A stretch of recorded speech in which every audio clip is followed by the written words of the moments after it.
देखिए, माननीय प्रधानमंत्री श्री मोदी जी के तरफ से स्पष्ट ये कहा गया है कि देश को चिंता करने की ज़रूरत नहीं है, परिस्थितियों पर हमारी पूरी तरीके से नज़र है। सरकार का जो दायित्व है, जो काम है, सरकार वो कर रही है। लेकिन ऐसे हालात में जब इतने बड़े क्षेत्र में जंग चल रही हो, युद्ध चल रहा हो, तो स्वाभाविक है कि पूरी दुनिया पर उसका असर पड़ना है। तो पूरी दुनिया पर असर पड़ेगा तो भारत उससे अछूता तो रहेगा नहीं। जो भी उसके दुष्प्रभाव हैं उसका कम बेसी तो हर जगह असर पड़ना है, हम लोग भी प्रभावित उससे होने हैं। लेकिन ऐसी स्थिति जब बनती है देश के अंदर, तो पूरे देश को एकजुटता का जो है मैसेज देना चाहिए, संदेश देना चाहिए। और आप देख रहे हैं कि प्रतिपक्ष के तरफ से हमेशा ये प्रयास हो रहा है कि कैसे एक पैनिक माहौल बनाया जाए, लोग पैनिक होकर सड़क पर कैसे उतरा। भाई, कहीं किसी प्रकार की कोई कमी नहीं है। कोई गया हो गैस का सिलेंडर खरीदने के लिए, उसको ना मिला हो, कोई पेट्रोल पंप पर जाए उसको डीजल पेट्रोल ना मिले, तो बात समझ में आती है। ऐसा तो है नहीं कहीं। लेकिन कुछ लोग प्रयास कर रहे हैं कि देश में कैसे भगदड़ की स्थिति पैदा की जाए।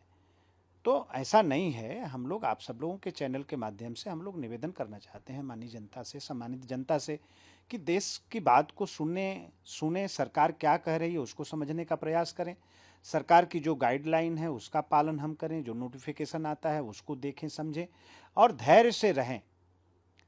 आज एक सामर्थ्यवान सरकार है, पुरुषार्थी सरकार है। दुनिया के अंदर कहीं भी भारत के लोग रहते हैं, उनके ऊपर किसी प्रकार का संकट आता है, सारी संकट, सारी समस्या का समाधान करने वाली सरकार है। तो हर परिस्थिति का सामना करने में सक्षम है सरकार। हर परिस्थिति का हम सामना करेंगे। सर, समाजवादी पार्टी के राष्ट्रीय सिलेंडर हो, व्यापार बंद हो गया है लोगों का, होटल्स बंद हो गए हैं, तो ये तमाम आरोप जो है सरकार पे नहीं, अपने लगा रहे हैं कार्यालय से विपक्ष बाहर नेता। निकल के और किसी होटल पर जाकर दिखावें कि ये होटल बंद है, तब तो हम लोग माने। मैंने शुरू में कहा कि इन लोगों का सिर्फ एक ही प्रयास है कि कैसे भगदड़ मच जाए, कैसे लोग पैनिक हो जाएं, है ना, और सरकार को कटघरे में खड़ा करें। ऐसा नहीं है भाई। जनता जा रही है, उसको कहीं किसी प्रकार की परेशानी हो तो जनता खुद बताएगी। कहीं कोई दिक्कत नहीं है। प्रतिपक्ष एक अवसर का लाभ उठा के एक भगदड़ की स्थिति पैदा करना चाहता है, देश को अशांत करना चाहता है। लेकिन जनता बहुत समझदार है, सब कुछ जनता देख रही है, समझ रही है, किसी प्रकार की कोई परेशानी नहीं। ममता बनर्जी और पे सवाल खड़े कर रहे हैं, कह रहे हैं कि ये एक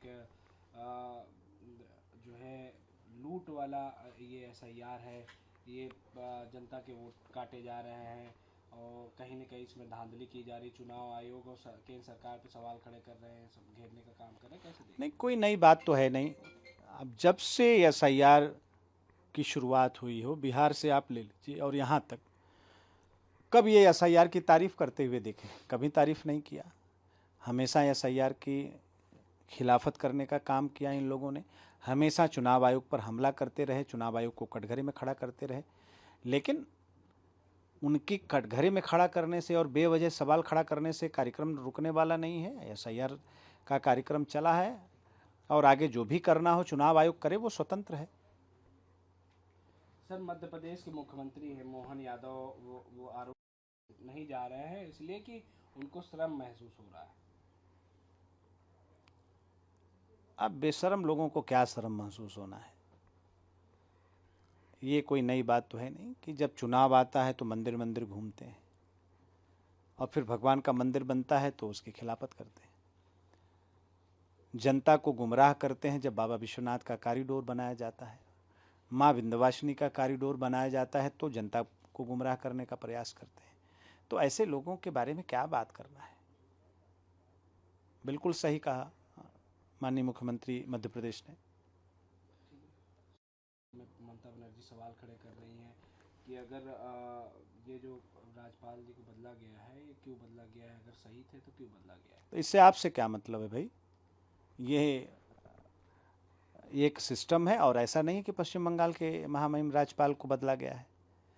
कई प्रदेशों में बदलाव होता है, ये चलता रहता है। इससे उनको क्या दिक्कत है? उनको सवाल करने कोई अधिकार नहीं है इसमें।